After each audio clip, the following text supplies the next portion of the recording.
రామ్మా దా, నీకు చిన్న కథ చెప్పాలి. అనగనగా శ్రీలంక, ఆ లంకలో ఓ కొంప, ఆ కొంపలో ఓ అమ్మ. ఆ అమ్మకి కడుపున పుట్టిన బిడ్డ అశోక్. కుక్కలా పెంచుకున్నవాడు శివాజీ. అదృష్టం కలిసొచ్చి ఆ కుక్క ఛత్రపతి అయ్యింది.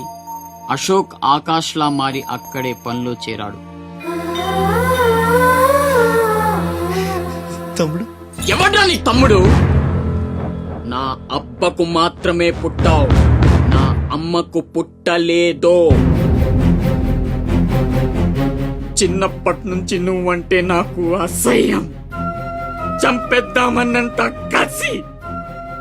ఆ కడుపు మంటతోనే నువ్వు చచ్చావని అమ్మతో అబద్ధం చెప్పా.